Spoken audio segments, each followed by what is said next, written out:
আসসালামু আলাইকুম ওরহমতুল্লাহ। আলহামদুলিল্লাহ ওয়াসসালাতু ওয়াসসালামু আলা রাসূলিল্লাহ ওয়া আলা আলিহি ওয়া সাহবিহি ওয়া ওয়ালা। 23শে জিলহজ 1446 জুমাবারের এই পরন্ত বিকেলে যেখান থেকে উপভোগ করছেন আপনাদের প্রিয় অনুষ্ঠান নেক্সাস টেলিভিশনের নিয়মিত আয়োজন বেকমেস বিস্কিটস নিবেদিত ইসলামী জীবন বিধান। সবাইকে স্বাগত জানাচ্ছি আমি ডাক্তার জুবাইর আল মাহমুদ। বরাবরের মতো আজকে আমাদের পর্বে অতিথির আসন যিনি অলঙ্কৃত করছেন তিনি হলেন বিশিষ্ট আলেমে দ্বীন, তরুণ গবেষক, লেখক মাওলানা মোহাম্মদ মুস্তাফিজুর রহমান, সম্মানিত খতিব, বাইতুস সালাহ জামে মসজিদ, আফতাবনগর, ঢাকা। আসসালামু আলাইকুম রহমতুল্লাহ। ওয়ালাইকুম আসসালাম রহমতুল্লাহি ওয়া বারাকাতুহু। শেখ কেমন আছেন? জি আলহামদুলিল্লাহ, আমি আল্লাহর রহমতে ভালো আছি। আপনি কেমন আছেন? আলহামদুলিল্লাহ, আমিও ভালো আছি। আপনাকে স্বাগত জানাচ্ছি আমাদের এই অনুষ্ঠানে। অনেক ধন্যবাদ। প্রিয় দর্শক, আপনারাও সংযুক্ত হতে পারেন আমাদের সাথে নেক্সাস টেলিভিশন ইসলামিক এর ফেসবুক পেজে লাইভে কমেন্টের মাধ্যমে, এবং পাশাপাশি সাবস্ক্রাইব করতে পারেন আমাদের YouTube channel Nexus television Islamic. আর সরাসরি ফোন দিতে চাইলে বা প্রশ্ন করতে চাইলে স্ক্রিনে প্রদর্শিত নম্বরটিতে আমাদের সাথে কলের মাধ্যমে যোগাযোগ করতে পারেন। আজকে আমরা যে গুরুত্বপূর্ণ বিষয়টি নিয়ে আলোচনা করব তা হলো ইসলামী রাষ্ট্রের গুরুত্ব। ইসলামিক নিয়ম অনুযায়ী, কোরআন এবং সুন্নাহ অনুযায়ী আমাদের জীবন পরিচালনা করতে, সেটা পারিবারিক হোক, সামাজিক হোক, রাষ্ট্রীয় হোক, পরিপূর্ণরূপে ইসলামকে ফলো করতে ইসলামী রাষ্ট্রের কোনো বিকল্প নেই। আর আল্লাহ সুবহানাহু ওয়া তাআলা তাদেরকে ইসলামী রাষ্ট্রের ক্ষমতা দান করবেন যারা ঈমানের ক্ষেত্রে স্বচ্ছ থাকবে এবং আমলে সালেহ করবে। আল্লাহ সুবহানাহু ওয়া তাআলা সূরা নূরের 55 নম্বর আয়াতে বলছেন, ওয়াদাল্লাহুল্লাযীনা আমানু মিনকুম ওয়া আমিলুস সালিহাতি লা ইস্তাখলিফান্নাহুম ফিল আরদ। অর্থাৎ আল্লাহ সুবহানাহু ওয়া তাআলা বলছেন, তিনি প্রতিশ্রুতি দিচ্ছেন যারা তোমাদের মধ্যে বিশুদ্ধ ঈমান লালন করবে এবং কি সৎকর্ম করবে তাদেরকে আল্লাহ তাআলা জমিনে খেলাফত দান করবেন, যেমনভাবে খেলাফত দান করেছিলেন পূর্ববর্তীদের। আমরা এই সম্পর্কে আরও বিস্তারিত জানবো ইনশাআল্লাহ শেখের কাছ থেকে। যে শেখ, আজকে আমরা যে বিষয়টা আলোচনা করছি, প্রথমে জানতে চাচ্ছি যে ইসলামী রাষ্ট্র বলতে আসলে কি বোঝায়? জি আলহামদুলিল্লাহ, ওয়াসসালাতু ওয়াসসালামু আলা রাসূলিল্লাহ ওয়া আলা আলিহি ওয়া আসহাবিহি ওয়া মান ওয়ালা, আম্মা বা'দ। আল্লাহ রাব্বুল আলামিনের শুকরিয়া আদায় করছি যে আল্লাহ তাআলা আমাদেরকে খলিফা হিসেবে পৃথিবীতে পাঠিয়েছেন এবং আজকে এই খেলাফত ব্যবস্থার উপরেই একটি গুরুত্বপূর্ণ বিষয় নিয়ে কথা বলবার সুযোগ দিয়েছেন। এটা আল্লাহ তাআলার বড় অনুগ্রহ। আল্লাহ শুকরিয়া আদায় করছি। আলহামদুলিল্লাহ। আলহামদুলিল্লাহ। রাসূলুল্লাহ সাল্লাল্লাহু আলাইহি ওয়াসাল্লামের প্রতি দরুদ পেশ করছি আজকের জুমার দিনে। একই সাথে আপনাদেরকে ধন্যবাদ জানাচ্ছি এই গুরুত্বপূর্ণ একটি বিষয়কে নিয়ে কথা বলবার সুযোগ করে দিয়েছেন। তো যে বিষয়টি আজকে আমাদের আলোচনার বিষয়, মূল যে ব্যাপারে আমরা কথা বলবো ইনশাআল্লাহ, ইসলামী রাষ্ট্রের গুরুত্ব নেই। তো আপনি বললেন যে ইসলামী রাষ্ট্র বলতে কি বোঝায়।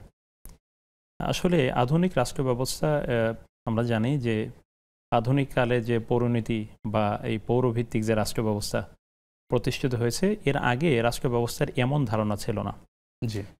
তথা যে সালতানাতি পৃথিবী প্রতিষ্ঠা করেছে, মানে যারা পরিচালনা করেছেন, বা যে রাজ্য মানে হচ্ছে রাষ্ট্র ব্যবস্থা যারা পরিচালনা করতেন, রাজ্য যারা চালাতেন ওই সময়, তখন এরকম ছোট ছোট রাষ্ট্রের এরকম অস্তিত্ব আমরা দেখতে পাইনি। অনেকগুলো এড়িয়ে নিয়ে তারা শাসন পরিচালনা করেছেন। সেক্ষেত্রে আমরা যেমন ওসমানী খেলাফত দেখি, এর আগে সাহাবা আজমাইন রাদিয়াল্লাহু তাআলা আনহুর সময় খোলাফায়ে রাশিদিনদের খেলাফতকাল, তার পরবর্তী সময়ে সেলজুক, ওসমানী, তারপরে মোগল সাম্রাজ্য, যেগুলো আমরা দেখি, তখন কিন্তু এই পদ্ধতির রাষ্ট্রের ছোট ছোট অবকাঠামো এগুলো ছিল না। জি। পরবর্তীতে রাষ্ট্রের ধারণা নিয়ে আসা হয়, আধুনিক রাষ্ট্রবিজ্ঞানের যে ধারণা, সেগুলোর মাধ্যমে আধুনিক রাষ্ট্রের ধারণা নিয়ে আসা হয়। অনেকেই এই নিয়ে কথা বলেছেন। তো সাধারণত আমরা ইসলামী রাষ্ট্র কাকে বলে সেটি বলতে হলে, আধুনিক রাষ্ট্র জন্য কাকে বলা হয় বা আধুনিক রাষ্ট্রের কি বৈশিষ্ট্য থাকে সেটি বলবার পরে ইসলামী রাষ্ট্র নিয়ে কথা বললে সুন্দর হবে। আমাদের প্রিয় দর্শক শ্রোতা যারা আছেন তারা বুঝতে সক্ষম হবেন। সাধারণত পৌরনীতি নিয়ে যারা কথা বলেছেন, তারা একটি রাষ্ট্র গঠনের ক্ষেত্রে 4টি বিষয়কে তারা মূল উপাদান হিসেবে ঘোষণা করেছেন, বা তারা বলেছেন যে একটি রাষ্ট্র হবার জন্য একটি নির্দিষ্ট ভূখণ্ড থাকতে হবে, নির্দিষ্ট জনসমষ্টি থাকতে হবে, তারপরে হচ্ছে এই রাষ্ট্র পরিচালনা করবার জন্য সংবিধান থাকতে হবে, এবং একই সাথে থাকতে হবে এই দেশের সার্বভৌমত্ব, সভরেন পাওয়ার। 4টি বিষয়। তো এখন যদি আমরা দেখি যে যদি এই 4টি বিষয় কোনো একটা রাষ্ট্রে থাকে, তাহলে একটি রাষ্ট্র তাকে বলা যেতে পারে যে একটি নির্দিষ্ট ভূখণ্ড থাকতে হবে এবং জনসমষ্টিও থাকবে, সরকারও থাকবে, সংবিধানও থাকবে। তো এমন এই ব্যাপারটি, এটির সাথে যদি আমরা এখন ইসলামী রাষ্ট্র তাহলে কাকে বলা হয়, আমরা যদি বলছি যে ইসলামী রাষ্ট্র হচ্ছে এমন একটি ভূখণ্ড থাকতে হবে যেখানে লোকগুলো তারা নিজেরা ইসলামকে নিজেদের জীবনের সকল ক্ষেত্রে চর্চা করবার মতো মানসিকতা রাখবে, অর্থাৎ নির্দিষ্ট জনসমষ্টি তারা সৎ মানুষ থাকবেন। সেই দেশে একটি ইসলামী সরকার ব্যবস্থা প্রতিষ্ঠিত থাকবে এবং এই সরকার ব্যবস্থা তারা আইন প্রণয়ন করবার মতন, তারা নিজেরা কোরআন এবং সুন্নাহ ভিত্তিক আইনকে প্রতিষ্ঠা করবার মতন যোগ্যতা থাকবে এবং তারা প্রতিষ্ঠা করবেন। এই 4টি বৈশিষ্ট্য যখন কোনো একটি রাষ্ট্রের মধ্যে থাকে সেটিকে আমরা ইসলামী রাষ্ট্র বলতে পারি আমাদের আধুনিক পরিভাষার আলোকে। জাযাকাল্লাহ খায়ের, সুন্দর করে বললেন। আমরা যদি একটু বিস্তারিত জানতে চাই যে আমাদের ব্যক্তি জীবনে ইসলামিক রাষ্ট্রের গুরুত্বটা কি, বা যদি সামগ্রিকভাবে বলতেন। এখানে দেখুন শেখুল ইসলাম ইমাম ইবনে তাইমিয়া রাহিমাহুল্লাহ তাআলা তিনি একটি কথা বলেছেন, যে তিনি বলেছেন যে ইসলামী সরকার বা ইসলামী রাষ্ট্র বলা হয় এমন একটি জনপদকে যে জনপদের লোকজন কোরআন ভিত্তিক আইন প্রণয়ন করতে পারে। এখানে দেখুন যে একজন ব্যক্তি তিনি রাষ্ট্রের গুরুত্ব যদি আমরা বলি যে আসলে একটি রাষ্ট্রের কেন গুরুত্ব রয়েছে, বা প্রথমে আমরা চলে যেতে হবে যে আল্লাহ রাব্বুল আলামিন আমাদেরকে পৃথিবীতে পাঠালেন খেলাফতের দায়িত্ব দিয়ে। আল্লাহ তাআলা যেমনটি সূরাতুল বাকারা 30 নম্বর আয়াতে বলেছেন যে ইন্নী জাইলুন ফিল আরদি খলিফা, যে আমি পৃথিবীতে প্রতিনিধি পাঠাবো। এখন এই খলিফা আল্লাহ তাআলা মানুষ পাঠাবেন এটা না বলে খলিফা পাঠাবেন এটা বললেন। ঠিক, আরো শুনবেন ইনশাআল্লাহ। আমাদের সাথে দর্শক আছেন, প্রশ্ন নিচ্ছি। আসসালামু আলাইকুম। ওয়ালাইকুম আসসালাম, কেমন আছেন আপনারা? জি আলহামদুলিল্লাহ ভালো আছি, আপনারা কেমন আছেন? আলহামদুলিল্লাহ ভালো আছি। জি, নাম বলে প্রশ্নটি করুন। ভাইয়া আমার প্রশ্ন ছিল জি, যে বাচ্চা মানে নষ্ট হয়, যাতে নষ্ট না হয় এই কোনো আমল আছে নাকি? আর হলে আমার শাশুড়ি মারা ওনারা গ্রামে থাকে, তো ওনারা বলে যে 10 মাসে গাছ এটা বান দিলে নাকি বাচ্চা নষ্ট হয় না, এই গাছ নেওয়া কি ঠিক হবে নাকি? আমার মামা পায়, কিন্তু আমি ডাক্তারের চিকিৎসা নিচ্ছি। জি জি, বাচ্চা নিব। আচ্ছা, বিষয়গুলো জানবেন ইনশাআল্লাহ। ধন্যবাদ আপনাকে। আমাদের সাথে আরেকজন দর্শক আছেন। আসসালামু আলাইকুম। হুজুর আমার আরেকটি প্রশ্ন। জি হুজুর আমার আরেকটি প্রশ্ন। জি ভাই, প্রশ্নটি করুন। দ্বিতীয় প্রশ্নটি কোরআন থেকে, সূরা আহজাব আয়াত নম্বর 40 অধ্যায় 33। জি, প্রথম প্রশ্ন থেকে আবার বলুন প্লিজ, আপনার নাম বলে প্রথম প্রশ্ন থেকে করুন। আমি মাসুম, কুমিল্লা ধর্মপুর থেকে। জি জি, মাসুম ভাই বলুন। প্রথম প্রশ্নটি হলো আবু দাউদ শরীফ হাদিস নম্বর 756। জি, আবু দাউদ শরীফ 756। এখানে বলে হযরত আলী রাদিয়াল্লাহু আনহু বলেন নামাজের সুন্নাহ হলো নাভির নিচে হাত বাঁধা। জি, নামাজের সুন্নাহ হলো নাভির নিচে হাত বাঁধা। সুন্নাহ মানে কি? আচ্ছা। আর দ্বিতীয় প্রশ্নটি হলো সূরা আহজাব জি, আয়াত নম্বর 40 অধ্যায় 33। সূরা আহজাব আয়াত নম্বর 40, এতে বলছে মুহাম্মদ সাল্লাল্লাহু আলাইহি সাল্লাম আল্লাহর প্রেরিত বান্দা ও রাসূল, শেষ নবী। জি, শেষ নবী বলতে কোরআন কি বলতেছে আমাদেরকে? মুহাম্মদ সাল্লাল্লাহু আলাইহি সাল্লাম শেষ নবী, কোরআন কি বলতেছে? আসসালামু আলাইকুম। ওয়ালাইকুম আসসালাম। অসংখ্য ধন্যবাদ আপনাকে, বিষয়গুলো জানবো ইনশাআল্লাহ। যে শেখ আমরা আলোচনা করছিলাম আমরা খলিফা, এই খলিফা, এখন এই খেলাফা এটা হচ্ছে প্রথম একটি বিষয়। তারপর দেখুন আল্লাহ রাব্বুল আলামিন তিনি মানুষকে পৃথিবীতে সৃষ্টি করেছেন, মানুষ এবং জিন জাতিকে। সূরা জারিয়াতের যে 56 নম্বর আয়াত আল্লাহ তাআলা বলেন ওমা খালাকতুল জিন্না ওয়াল ইনসা ইল্লা লিয়াবুদুন, যে আমি মানুষ এবং জিন জাতিকে সৃষ্টি করেছি শুধুমাত্র আমার ইবাদতের জন্যই, অন্য কোনো কারণে নয়। জি, এখন দেখুন এই দুইটা আয়াত যদি আমরা সামনে রাখি যে আল্লাহ তাআলা আমাদেরকে শুধুমাত্র তার ইবাদতের জন্যই সৃষ্টি করেছেন, আবার ওখানে বললেন যে আমি পৃথিবীতে খলিফা পাঠাবো। এখন খলিফার ব্যাখ্যা রয়েছে, কেউ বলেছেন যে আগে এই পৃথিবীতে জিন ছিল, জিনদের খলিফা, কেউ বলেছেন সরাসরি মানুষ আল্লাহ তাআলারই খলিফা। এখন এখানে একটি বড় বিষয় রয়ে গেল যে আল্লাহ তাআলা শুধুমাত্র যদি আমাদেরকে ইবাদত করার জন্যই সৃষ্টি করেন, তাহলে আমাদের জীবনে তো অনেকগুলো দিক রয়েছে। আমাদের সামাজিক দিক রয়েছে, আমাদের পারিবারিক দিক রয়েছে, আমাদের অর্থনৈতিক দিক রয়েছে, আমাদের সাংস্কৃতিক দিক রয়েছে, আমাদের মুআমালাত, লেনদেন, ব্যবসা বাণিজ্য, অনেক কিছু এটার সাথে জড়িত। তো আল্লাহ তাআলা বললেন শুধুমাত্র আমার ইবাদতের জন্য আমি সৃষ্টি করেছি, তাহলে কি আমার আর কোনো কাজ নেই? এখানে একটা বড় চিন্তার বিষয়। এখানে কথা হলো যে এটি যে আমরা আমাদের পৃথিবীর সবগুলো কাজকে বাদ দিয়েই শুধুমাত্র আল্লাহ তাআলার মানে যেগুলো আমাদের আনুষ্ঠানিক ইবাদত, সালাত, সিয়াম বা দান সদাকা, এগুলোর মধ্যেই লিপ্ত হব, ব্যাপারটি এরকম নয়। ব্যাপারটি হচ্ছে আমরা পৃথিবীর জীবন পরিচালনার যতগুলো দিক আছে, বিয়ে শাদী থেকে শুরু করে আমরা যতগুলো দিক এই পৃথিবীতে মোকাবেলা করি, সবগুলো দিক যদি আমরা কোরআন এবং সুন্নাহর আলোকে পরিচালনা করতে পারি, তাহলে সবগুলো কাজই ইবাদত হিসেবে আল্লাহর কাছে গ্রহণযোগ্য হবে। আল্লাহু আকবার।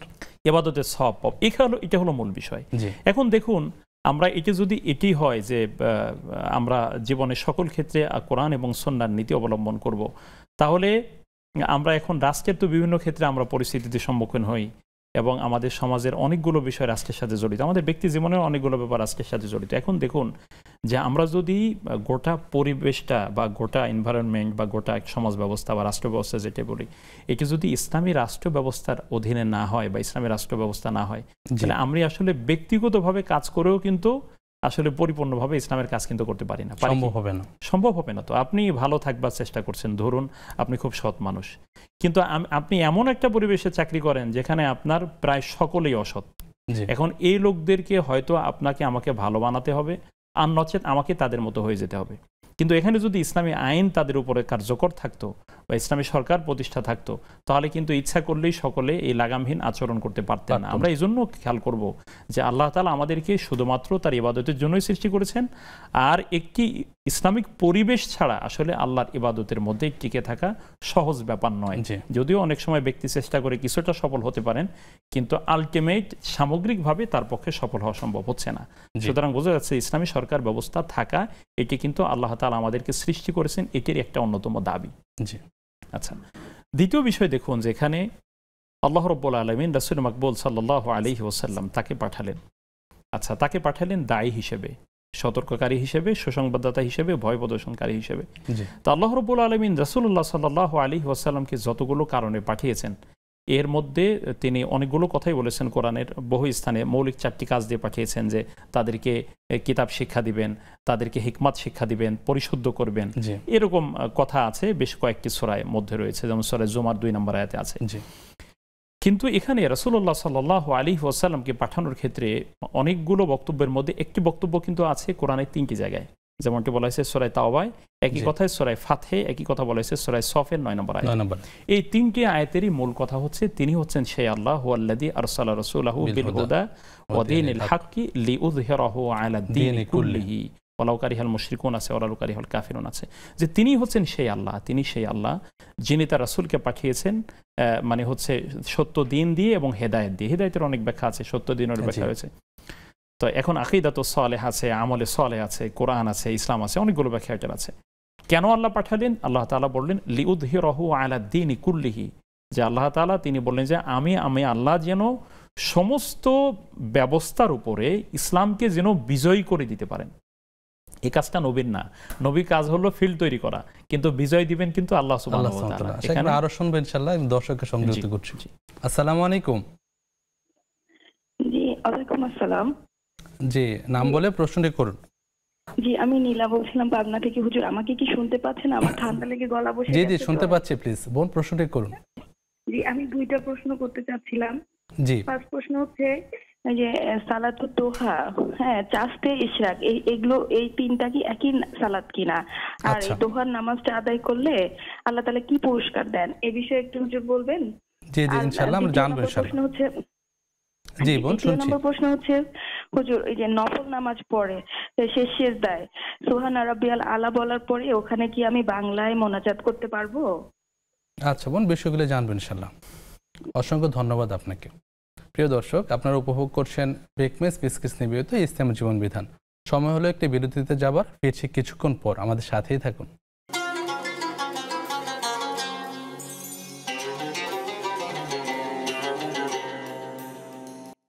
আসসালামু আলাইকুম রহমতুল্লাহ। প্রিয় দর্শক, বিরতির পর আবারও সবাইকে স্বাগত জানাচ্ছি বেকমেস বিস্কিটস নিবেদিত ইসলাম জীবন বিধানে।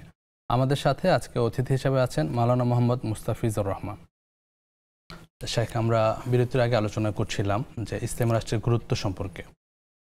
তো আমরা যেখানে থেমেছিলাম যে রাসূলুল্লাহ সাল্লাল্লাহু আলাইহি ওয়াসাল্লামকে আল্লাহ তাআলা বললেন যে তাকে আল্লাহ তাআলা পাঠানোর একটা বিশেষ উদ্দেশ্য, সেটি হচ্ছে জেনেও আল্লাহ তাআলা সমস্ত ব্যবস্থার উপরে, সমস্ত পৃথিবীতে যত মতবাদ আছে প্রতিষ্ঠিত মানবরচিত, সমস্ত মতবাদের উপরে আল্লাহ তাআলা যেন ইসলামকে বিজয় করে দিতে পারেন। এটা একটা বড় মানে হচ্ছে কারণ।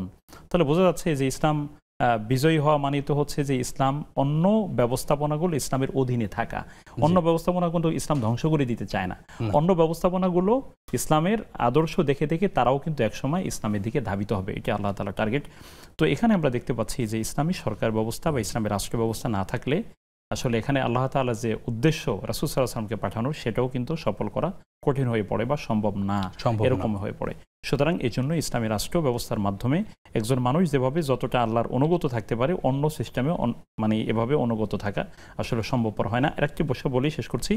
আল্লাহ তাআলা সূরাতুল হজ্জের সূরা হজ ৪১ নম্বর আয়াতে বলেছেন, আল্লাহ তাআলা বলেন আল্লাযীনা ইম্মাক্কান্নাহুম ফিল আরদ, আমি যাদেরকে পৃথিবীতে কর্তৃত্ব দিয়েছি। এই কর্তৃত্বের ব্যাখ্যা কেউ সরকার বলেছেন বা ইসলামী রাষ্ট্র ব্যবস্থার কথা বলেছেন।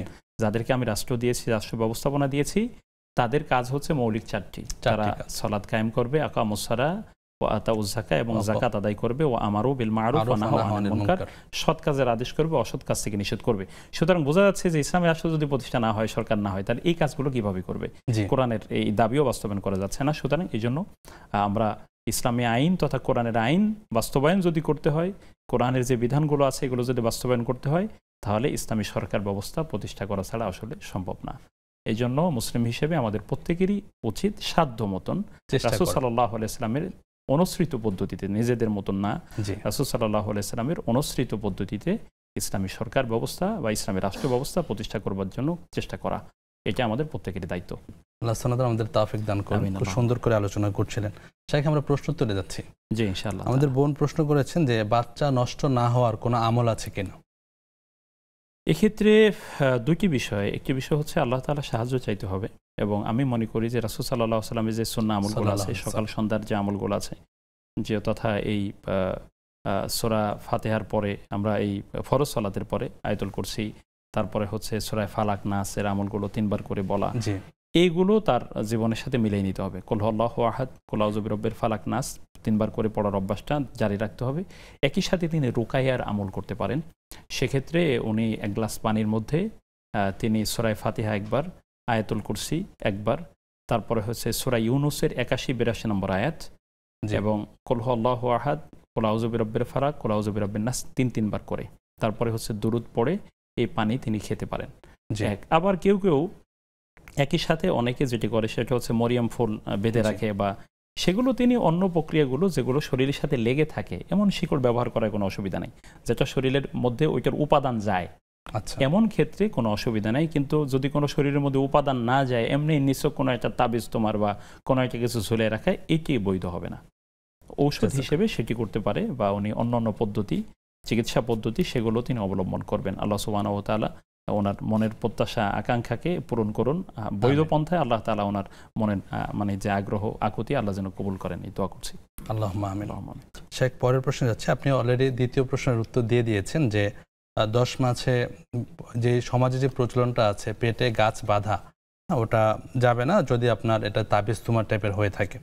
জাযাকাল্লাহ। জি, পরের প্রশ্ন করেছেন মাসুম ভাই আমাদের কুমিল্লা থেকে। ওনার প্রশ্ন ছিল যে আবু দাউদের 756 নম্বর হাদিসে আলী রাদিয়াল্লাহু আনহু বলেছেন যে সালাতে হাত বাঁধার নিয়ম হলো নাভির নিচে, যদিও আশেপাশের হাদিসগুলোতে নাভির উপরের কথা এসেছে।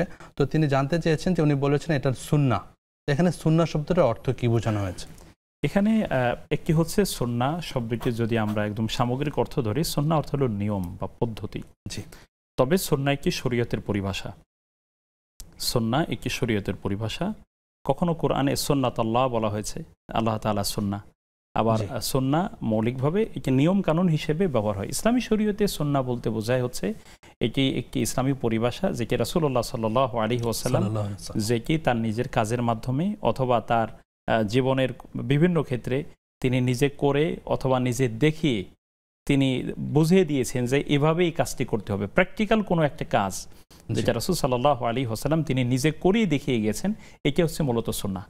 আর যেটি তিনি বলেছেন সেটিকে বলা হয় হাদিস। তো রাসূল সাল্লাল্লাহু আলাইহি ওয়াসাল্লাম যেটি করে দেখিয়েছেন, করে যেটিকে আমল করেছেন, সেগুলোকেই সাধারণত সুন্নাহ বলা হয়। আবার রাসূল সাল্লাল্লাহু আলাইহি ওয়াসাল্লামের একটা হেদায়েত এরকম আছে যে আলাইকুম বিসুন্নতি ওয়া সুন্নাতিল খুলাফায়ে রাশিদিন আল মাহদিয়্যিন। রাসূল সাল্লাল্লাহু আলাইহি ওয়াসাল্লাম যেমনটি বলেছেন যে তোমরা আমার সুন্নাহকে ধরো এবং সঠিক পথ প্রাপ্ত বা হেদায়েত প্রাপ্ত খুলাফায়ে রাশিদিনের পথ বা তাদের যে সুন্নাহগুলো আছে নিয়ম, সেগুলোকেও তোমরা অনুসরণ করো বা মেনে নাও, সেই হিসেবে বা সেটার উপর তোমরা টিকে থাকো। তো সেই হিসেবে আমরা মূলত রাসূল সাল্লাল্লাহু আলাইহি ওয়াসাল্লামের অনুসৃত পদ্ধতি অথবা খুলাফায়ে রাশিদিনদের সময় ছিল যে পদ্ধতিগুলো, এগুলোকে আমরা সুন্নাহ হিসেবে বিবেচনা করতে পারি।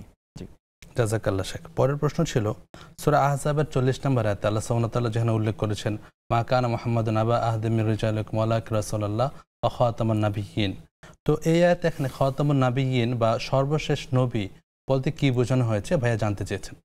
এখানে সূরা আহজাবের যে আয়াতটি উনি বলেছেন যে আল্লাহ রাব্বুল আলামিন বলেছেন যে মুহাম্মদ সাল্লাল্লাহু আলাইহি ওয়াসাল্লাম তোমাদের কোনো পুরুষদের কারো পিতা নন, তথা তার পালক পুত্রের সাথে অনেকেই তখন রাসূলকে সন্তান হিসেবে সাব্যস্ত করার একটা মানে হচ্ছে জাহিলিয়াত বা অজ্ঞতা সুলভ একটি কাজ করতে চেয়েছিলেন। তা আল্লাহ তাআলা সেটা পরিষ্কার করে দিলেন যে না, তোমাদের কোনো পালক পুত্র তোমাদেরকে পিতা হিসেবে মানে হচ্ছে বলতে পারবে না, তোমাদেরকে এমনি বলতে হবে যে তিনি অমুকের ছেলে, এভাবেই বাবা হিসেবে সাথে সম্পর্কিত করা যাবে না। এনে অনেক হাদিসও আছে, যেমন রাসূলুল্লাহ সাল্লাল্লাহু আলাইহি ওয়াসাল্লাম বলেছেন যে তার বাবার পরিচয় এমন ব্যক্তির সাথে সম্পর্কিত করে যিনি তার বাবা নন, তাহলে তো সে তার স্থান জাহান্নামে বানিয়ে নেয় বা তিনি জাহান্নামের অধিবাসী হন, যেমনটি রাসূল সাল্লাল্লাহু আলাইহি ওয়াসাল্লাম বলেছেন। তো এক্ষেত্রে এখানে যে বিষয়টি বলা হয়েছে যে খাতামুন নাবিয়িন, যে এবং তিনি হচ্ছেন সর্বশেষ নবী। খাতাম শব্দের আরবির যতগুলো মানে হচ্ছে পরিভাষা আছে বা যতগুলো এটার ব্যবহারিক প্রায়োগিক দিক আছে, প্রায় সবগুলোকেই যাচাই বাছাই করলে এখানে খাতাম শব্দের বলতে একেবারে সিল মোহর মেরে দেয়া এমন অর্থেই আসে, অর্থাৎ যেটা আর খোলার সুযোগ নাই, সিলগালা করে দেয়া, যে এরপরে আর কেউ এখানে ঢুকতে পারবে না।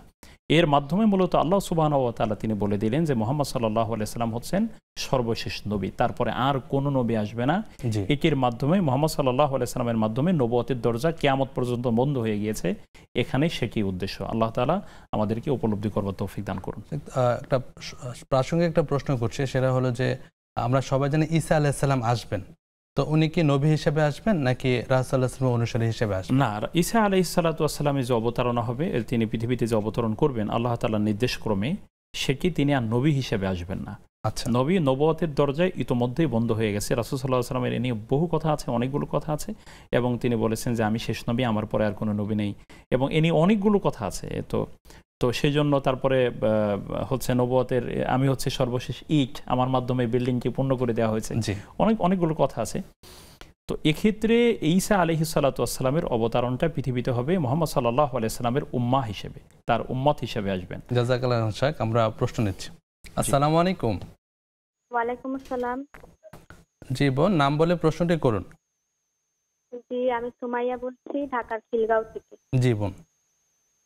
আমার প্রশ্ন হচ্ছে, আমি একটা প্রতিষ্ঠানে ছেলে মেয়েদেরকে একসাথে পড়াশোনা করানো হয় এবং সেখানে পুরুষ শিক্ষকও আছে। জি। সেখানে মেয়েরা বোরকা পড়তে পারবে, কিন্তু সেখানে পড়তে হলে গায়রে মাহরাম পুরুষদের সাথে দেখা হবে, তাদের সাথে বসতে হবে। আচ্ছা। আর হচ্ছে সেখানে মাঝে মাঝে হিজাব খুলতে হবে আর মুখ ঢাকতে হবে।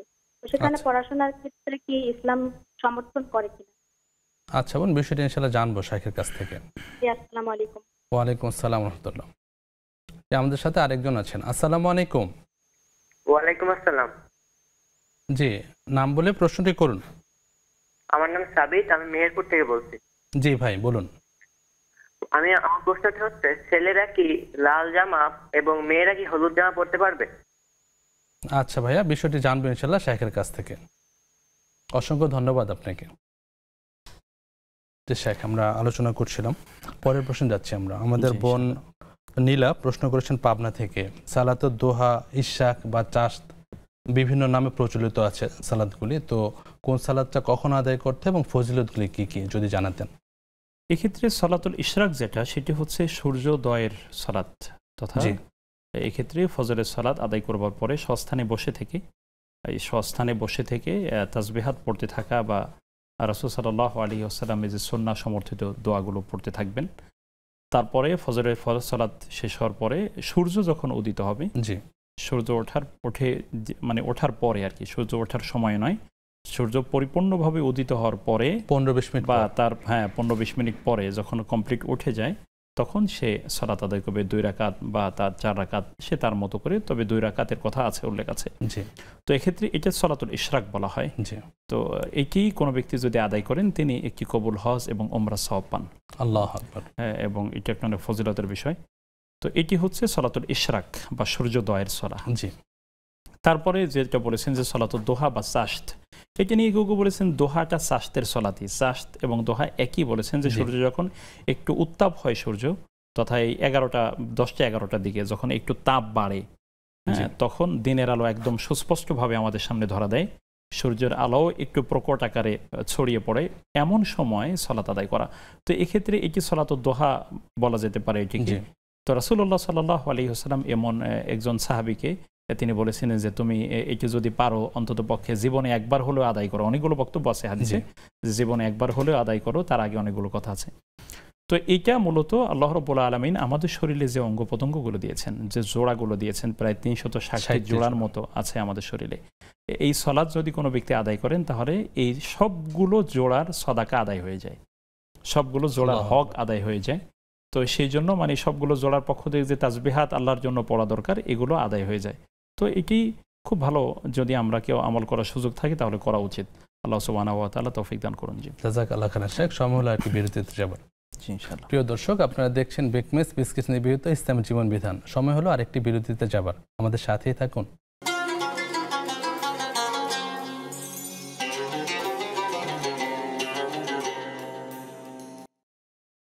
আসসালামু আলাইকুম রহমতুল্লাহ। প্রিয় দর্শক, বিরতির পর আবারও স্বাগত জানাচ্ছি আপনাদের প্রিয় অনুষ্ঠান ইসলামী জীবন বিধানে। পরিবেশন করছে বেকমেস বিস্কিটস। প্রিয় দর্শক, আপনারাও সংযুক্ত হতে পারেন আমাদের সাথে জীবন ঘনিষ্ঠ যে কোনো প্রশ্ন করার মাধ্যমে। আমাদেরকে প্রশ্ন করতে স্ক্রিনে প্রদর্শিত নম্বরটিতে ফোন করুন। এর আগে অবশ্যই টেলিভিশনের ভলিউমটি কমিয়ে নেবেন। তো শেখ, আমরা পরের প্রশ্নে যাচ্ছি ইনশাআল্লাহ। আমাদের বোন নীলা যে দ্বিতীয় প্রশ্ন করেছেন যে নফল সালাতে সাজদায় বাংলাতে দোয়া করা যাবে কিনা। এক্ষেত্রে রাসূলুল্লাহ সাল্লাল্লাহু আলাইহি ওয়াসাল্লাম তিনি বলেছেন যে বান্দা আল্লাহ তাআলার কাছে সবচেয়ে নিকটবর্তী হয় যখন সে সাজদায় থাকে, সিজদাতে থাকে, আল্লাহর জন্য সিজদা দেয়, তখন তিনি আল্লাহর সবচেয়ে কাছে থাকেন। সুতরাং রাসূল সাল্লাল্লাহু আলাইহি ওয়াসাল্লাম এমনটিও বলেছেন যে তাহলে তোমরা সেক্ষেত্রে আল্লাহ তাআলার কাছে বেশি তোমরা প্রত্যাশা করো, বা এরকম কিছু চাওয়ার ব্যাপারটি তিনি আমাদেরকে উৎসাহিত করেছেন, আল্লাহর কাছে বলার জন্য উৎসাহিত করেছেন। তো এখানে এই আমরা দেখতে পাচ্ছি যে রাসূল সাল্লাল্লাহু আলাইহি ওয়াসাল্লাম যেহেতু এমনটি বললেন, তো নফল সালাতে সুবহান রাব্বিয়াল আলা বলবার পরে আমরা আমাদের কোরআন এবং সুন্নাহ সমর্থিত সবগুলো দোয়াই আমরা করতে পারি। এবং আমরা একটা হাদিস এমন দেখি যে আয়েশা রাদিয়াল্লাহু তাআলা আনহা বলেছেন রাসূল সাল্লাল্লাহু আলাইহি ওয়াসাল্লাম একটি সিজদাতে গেলেন, আমি এই সিজদায় যাওয়ার পরে 55টি আয়াত পড়লাম, 55টি আয়াত পড়েছি। এবং এই 55টি আয়াত পড়া পর্যন্ত সময় রাসূল সাল্লাল্লাহু আলাইহি ওয়াসাল্লাম সিজদায় কাটিয়ে দিলেন। কত দীর্ঘ ছিল! নিশ্চয়ই তিনি সেখানে শুধু সুবহান রাব্বিয়াল আলাই পড়েননি, অনেক দোয়া তিনি করেছেন। সুতরাং বোঝা যাচ্ছে নফল সালাতে তিনি কোরআন এবং সুন্নাহ সমর্থিত দোয়া তিনি করতে পারবেন। সেক্ষেত্রে রব্বানা আতিনা ফিদ দুনিয়া হাসানা ওয়া ফিল আখিরাতি হাসানা ওয়া কিনা আযাবান্নার, যে আমাদের রব তুমি আমাদেরকে দুনিয়ার কল্যাণ এবং আখিরাতের কল্যাণ দান করো। এই কল্যাণ, সমস্ত কল্যাণ কিন্তু এর মধ্যে শামিল, যেটি তিনি করতে পারেন। আর কোরআন এবং সুন্নাহ সমর্থিত দোয়াগুলো তিনি করতে পারেন। এখানে আরেকটি বিষয় হচ্ছে তিনি বাংলায় দোয়া করতে পারবেন কিনা। সেক্ষেত্রে মানে ফকিহদের একটি উল্লেখযোগ্য অংশের মত হচ্ছে যে নফল সালাতের ক্ষেত্রে তিনি বাংলায় দোয়া করতে পারবেন, বিশেষত রাতের সালাতে, তাহাজ্জুদের যে সালাত, আবেগে তিনি নিজের কথাগুলো আল্লাহর কাছে বলবেন, এটি তিনি বলতে পারবেন। আর কেউ কেউ বলেছেন যে না, এটি তারা শুধুমাত্র কোরআন এবং সুন্নাহ সমর্থিত দোয়াগুলোই করতে পারবেন। সুতরাং দুইটার উপরেই আমল আছে, দুইটাই করা যেতে পারে। জি ইনশাআল্লাহ।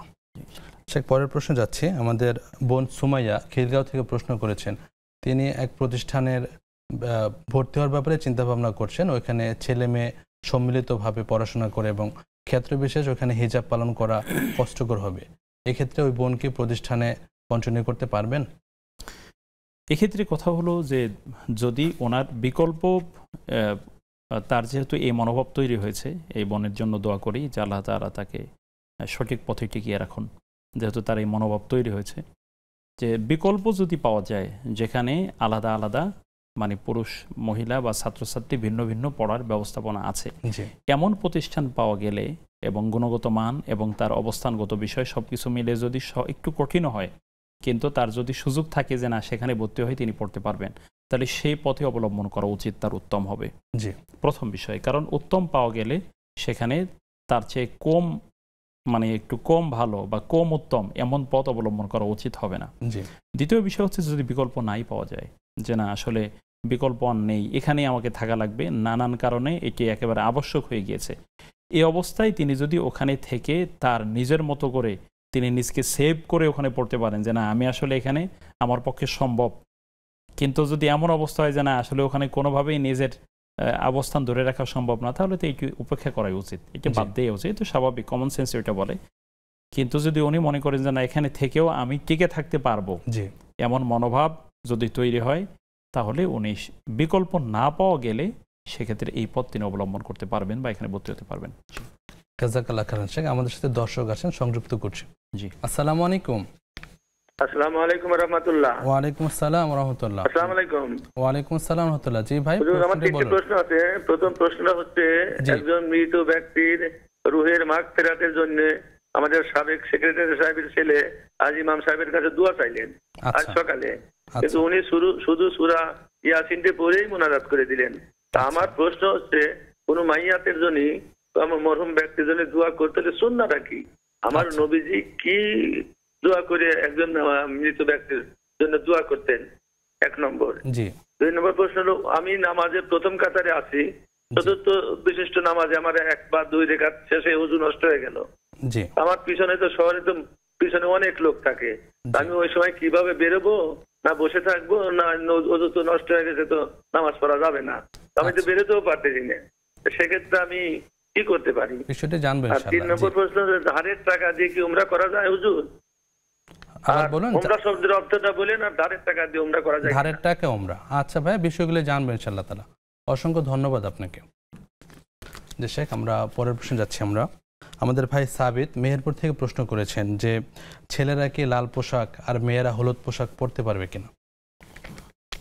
পোশাকের ক্ষেত্রে আসলে দৃষ্টিভঙ্গি হচ্ছে যে এমন পোশাকই পরতে হবে যে পোশাকে আমার যে সতর ঢাকা যেটাকে বলা হয়, আমার যে অঙ্গগুলো ঢাকা দরকার পুরুষের ক্ষেত্রে নাভি থেকে শুরু করে হাঁটু পর্যন্ত, আর মহিলাদের হচ্ছে গোটা শরীর, মানে হচ্ছে এ নিয়ে কেউ বলেছেন যে চেহারা এবং হাতের যে তালু সেটি খোলা রাখতে পারবে, এ নিয়ে অনেক কথা আছে। তো এখন কথা হলো যে এটি হচ্ছে উসুল। দ্বিতীয় বিষয় হচ্ছে যে পোশাকের ক্ষেত্রে আরেকটি মূলনীতি হচ্ছে যে পোশাক আমার মানে হচ্ছে এই অবস্থা ভেদে গরম এবং শীতের প্রকোপের আলোকে আমার শরীরের জন্য মানানসই হতে হবে, এই দুটো বিষয়। তৃতীয় বিষয় হচ্ছে যে আমাদের যে দেশের উপযোগী পোশাক যেটি সেটিই হতে হবে আর কি, ওই দেশের জন্য যেটা মানানসই সেই দেশের পোশাক, এটি মূলত পোশাকের ক্ষেত্রে নিতে বলা। এখন কথা হচ্ছে যে উনি যেমনটি বলেছেন যে পুরুষের জন্য লাল পোশাক বা মহিলাদের জন্য হলুদ পোশাক এই ব্যবহার ক্ষেত্রে এরকম কোনো বক্তব্য আমরা পাই না সুস্পষ্টভাবে যে পুরুষ লাল পোশাক পরতে পারবে না বা নারীরা হলুদ পোশাক পরতে পারবে না, এই মর্মে সুস্পষ্ট কোনো বর্ণনা আমরা পাই না। তবে সেক্ষেত্রে সাদা পোশাকের ব্যাপারে রাসূলুল্লাহ সাল্লাল্লাহু আলাইহি ওয়াসাল্লাম উৎসাহিত করেছেন, সেটা আমরা পাই যে রাসূল সাল্লাল্লাহু আলাইহি ওয়াসাল্লাম সাদা পোশাকের ব্যাপারে তিনি আমাদেরকে উৎসাহিত করেছেন এবং এর মাধ্যমে আমাদেরকে দাফন করা হয়, এই মর্মেও তিনি বর্ণনা করেছেন। সুতরাং সাদাকেই উৎসাহিত করা হয়েছে, যেটাকে উৎসাহিত করা হয়েছে সেদিকে আমাদের দাবি দেওয়ার চেষ্টা করা উচিত। আমরা সুন্নাহসম্মত পোশাকের দিকে বেশি মনোযোগ দিব। পাশাপাশি হাদিসে যে বিষয়টি এসেছে যে সরাসরি লাল পোশাক বা কমলা রঙের পোশাক বা কিছু পোশাক যদি বিধর্মীদের রঙের সাথে মিলে যায়, ওই পোশাকগুলো পরিহার করাই উত্তম। এটি জি। জাযাকাল্লাহ। আমরা পরের প্রশ্ন যাচ্ছি। আমাদের বোন অনলাইনে প্রশ্ন করেছেন রোকেয়া। ওনার প্রশ্ন ছিল যে তাকবীরে তাশরিক নির্ধারিত দিনগুলি ছাড়া অন্য সময় পড়া যাবে কিনা, আমল করা যাবে কিনা? তাকবীরে তাশরিকের ক্ষেত্রে যে দিনগুলোর কথা বলা হয়েছে এগুলো তো পড়া, ওগুলো তো হলো আবশ্যক। যে দিনগুলোতে আইএমএ তাশরিকগুলোতে তাকবীরে তাশরিক পড়া আবশ্যক, এটি হলো ওয়াজিব। অন্য সময় তিনি যদি পড়েন আবশ্যক হিসেবে না, এমনি পড়লেন আর কি। যে কিন্তু আমাদেরকে আমলের ক্ষেত্রে রাসূল সাল্লাল্লাহু আলাইহি ওয়াসাল্লামের দিক নির্দেশনাটাই লক্ষ্য রাখা দরকার। এটা হলো পরের প্রশ্ন যাচ্ছে সুলতানা আক্তার বোন প্রশ্ন করেছেন যে তার পরিচিত এক আত্মীয় স্ত্রীর সাথে অনেক খারাপ ব্যবহার করেন, অনেক গালমন্দ করেন। তিনি জানতে চেয়েছেন যে স্ত্রীর প্রতি স্বামীর হক বা অধিকারগুলি কি কি? এখানে অনেকগুলো বিষয় জড়িত। প্রথমত হচ্ছে যে আল্লাহ রাব্বুল আলামিন কোরআনুল কারীমের মধ্যে বলেছেন ওয়া আশিরুহুন্না বিল মারুফ। আল্লাহ তাআলা বলেছেন যে তোমরা তাদের সাথে ন্যায়সঙ্গতভাবে জীবনযাপন করো, এবং একই সাথে আল্লাহ তাআলা বলেছেন ওয়ালা তানসাউল ফাদলা বাইনাকুম, যে তোমরা একে অপরের প্রতি অনুগ্রহ করতে ভুলে যেও না। তো বোঝা যাচ্ছে যে আল্লাহ তাআলাকে সাক্ষী রেখেই যেহেতু স্ত্রীকে গ্রহণ করেছি বা উনি গ্রহণ করেছেন, সুতরাং অবশ্যই তার হকের ব্যাপারগুলো লক্ষ্য রাখতে হবে, আর নচেত একই মানুষের অধিকার নষ্ট হওয়ার অপরাধে আমাকে অপরাধী হতে হবে। তো এক্ষেত্রে অনেকগুলো ব্যাপারই রয়েছে যে স্বামীর আসলে কি কর্তব্য তো অনেক। প্রথম হচ্ছে তাকে বৈধ উপায়ে তাকে হালাল রিজিকের ব্যবস্থা তিনি করবেন, এটা স্বামীর একটা বড় দায়িত্ব। দ্বিতীয় হচ্ছে তার খরপোশ দিবেন, নাফাকা বলা হয় এটাকে, নাফাকা। তার যে প্রয়োজনীয় যেগুলো আছে, তার জীবন পরিচালনার জন্য যে প্রয়োজনীয় দিকগুলো আছে, এগুলো তিনি তার সাধ্য মতন পূরণ করবেন, এটিও তার উপরে ফরজ। তৃতীয় বিষয় হচ্ছে যে তাকে দিনের উপরে রাখবার ব্যাপারে তিনি প্রচেষ্টা চালাবেন, জি, এটাও তার দায়িত্ব। চতুর্থ হচ্ছে তিনি স্বামীর কাছ থেকে সৌহার্দ্যপূর্ণ ব্যবহার পাবেন, তার কাছ থেকে স্বামী সুলভ ব্যবহার পাবেন, বা উনি যেন লাগামহীন ব্যবহার তার সাথে না করেন, বা তাকে অকথ্যভাবে গালিগালাজ করা, অথবা বংশ নিয়ে কথা বলা, অথবা তাকে খোঁটা দেয়া, অথবা ধরুন তার সাথে মানে যেটাকে মিসবিহেভ বলতে যা বোঝায়, খারাপ ব্যবহার করে, এটি তো তার জন্য তার সাথে করা উচিত হবে না। ভালো ব্যবহার তার সাথে করতে হবে। কখনো যদি স্ত্রী তিনি লাগামহীন কোনো আচরণ করেন, বা মানে হচ্ছে তিনি যদি নিয়ন্ত্রণের বাইরে চলে যান, সেক্ষেত্রে সংশোধনের যে পন্থাগুলো কোরআনে সূরা নিসার মধ্যে বর্ণনা আছে, রাসূল সাল্লাল্লাহু আলাইহি ওয়াসাল্লাম কিছু শিখিয়েছেন, তো এগুলো আমাদেরকে প্রয়োগ করতে হবে। কিন্তু এর বাইরে গিয়ে শুধুমাত্র কমনলি যদি আমরা বলি যে তার উপরে অমানসিক নির্যাতন করা, তাকে দাসীর মতো ব্যবহার করা, এটি কোনোভাবেই মুসলিমদের জন্য বা কোনো ব্যক্তির জন্য শোভা পায় না। আল্লাহ সুবহানাহু ওয়া তাআলা আমাদের হেফাজত করুন। আর ইসলামটা এতই সুন্দর যে স্ত্রীর জন্য যা খরচ করা হয় তা সদাকা হিসেবে গণ্য হয়। তার সাথে হাসি মুখে কথা বললে একটা সদাকার অংশ। সেই জায়গায় তো আপনার স্ত্রীর সাথে বদ ব্যবহার করার কোনো সুযোগই নেই। শেখ সময় হলো একটা বিরতি নেবার। প্রিয় দর্শক, উপভোগ করছেন বেকমেস বিস্কিটস নিবেদিত ইসলামী জীবন বিধান। সময় হলো সর্বশেষ বিরতিতে যাবার। ফিরছি কিছুক্ষণ পর, আমাদের সাথেই থাকুন।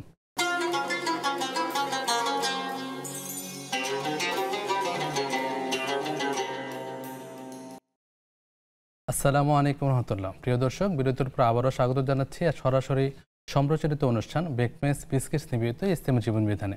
আমাদের সাথে আছেন শাইখ মাওলানা মোহাম্মদ মুস্তাফিজুর রহমান। শাইখ, আমরা পরের প্রশ্নে যাচ্ছি ইনশাআল্লাহ। আমাদের ভাইয়ের 3টা প্রশ্ন ছিল। প্রথম প্রশ্ন হলো, মৃত ব্যক্তির জন্য কিভাবে দোয়া করা যায় বা সুন্নাহ সম্পর্ক পদ্ধতি কি?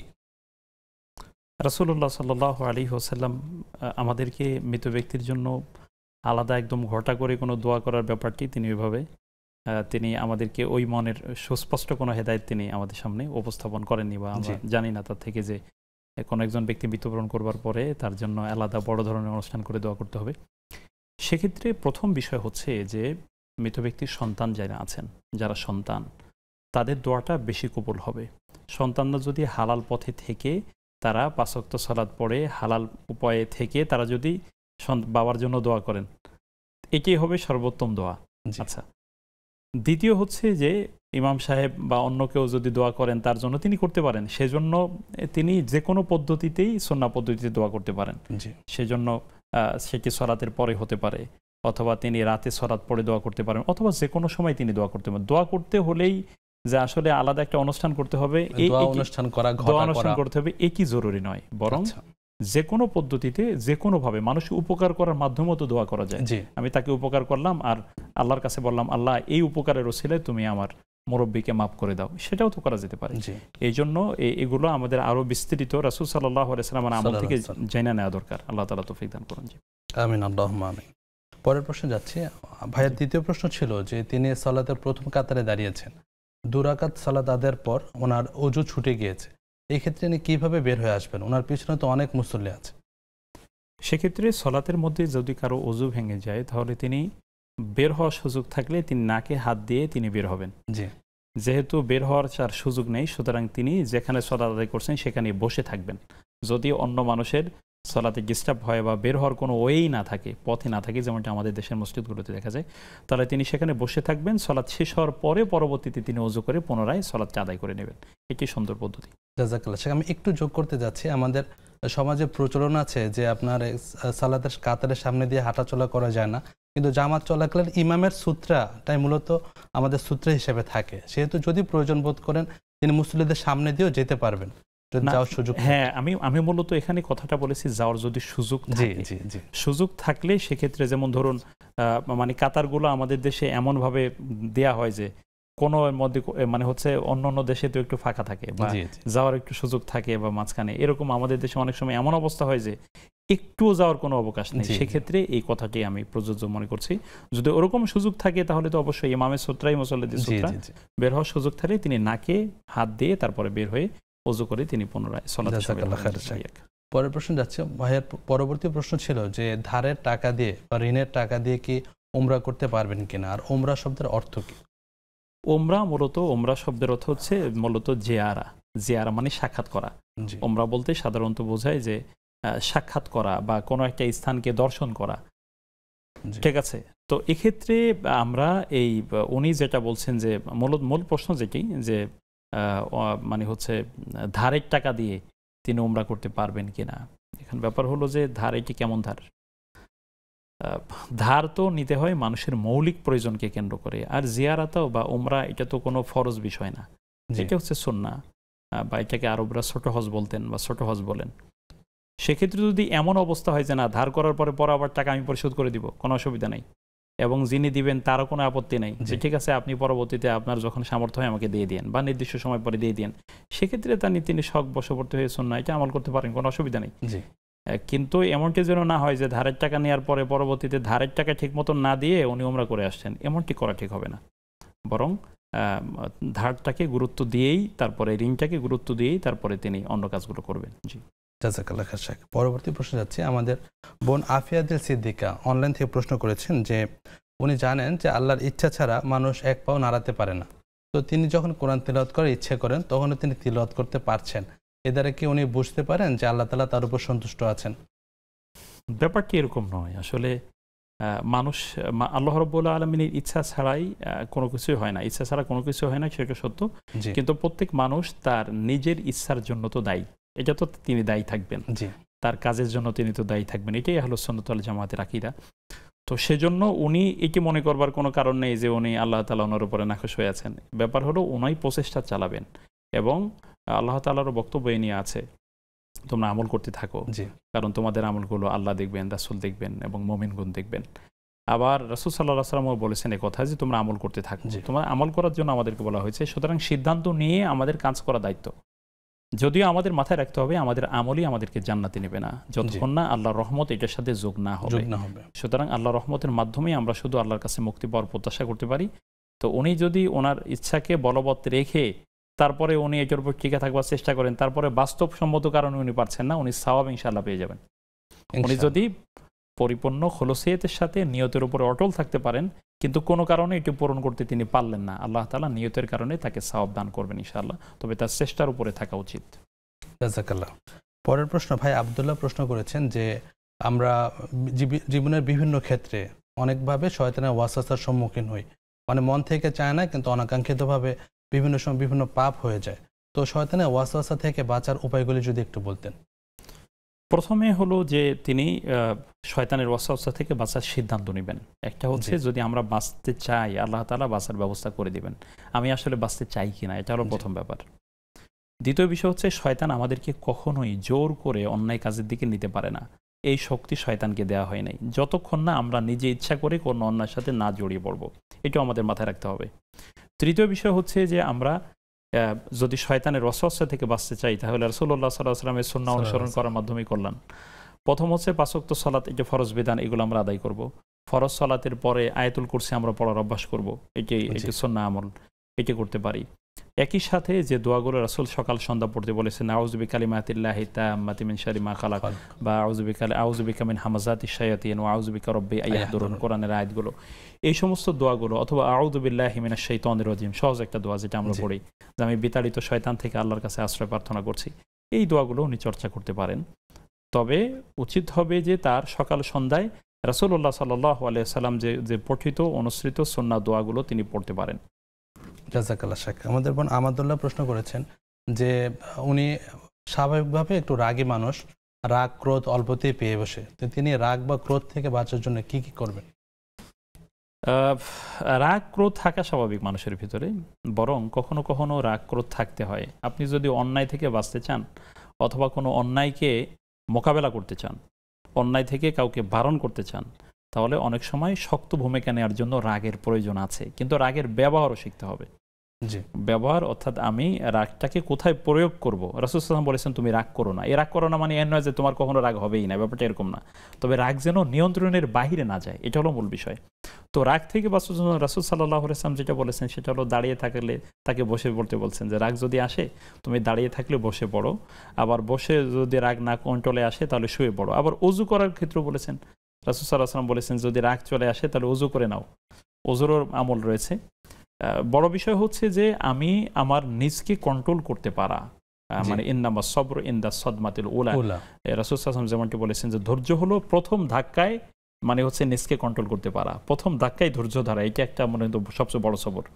সুতরাং এই ধৈর্য ধারণ করার মানসিকতা তার ভিতরে তৈরি হবে তিনি যদি শরীয়তের বিধানগুলো পালন করেন, এবং তিনি পালন করলে আল্লাহ তাআলা তাকে ধৈর্য ধরার তৌফিক দিবেন। এবং রাসূল সাল্লাল্লাহু আলাইহি ওয়াসাল্লাম বলেছেন, কোনো ব্যক্তি যদি ধৈর্য ধরে থাকতে চায় তাহলে আল্লাহ তাআলা তাকে ধৈর্য ধরার তৌফিক দান করেন ইনশাআল্লাহ। জি, জাযাকাল্লাহু খাইরান। পুরো অনুষ্ঠান জুড়ে আমরা অনেকগুলো বিষয় জানতে পারলাম, অনেকগুলো প্রশ্নের উত্তর জানলাম। আল্লাহ সুবহানাহু ওয়া তাআলা আপনাকে সুস্থ রাখুন, নিরাপদ রাখুন, ঈমান আমলের সাথে রাখুন এবং দীর্ঘজীবী করুন। আমিন, আল্লাহুম্মা আমিন। আল্লাহ তাআলা আপনাকেও সম্মানিত করুন। আমিন, বারাকাল্লাহু ফিক ওয়া ইয়াকুম।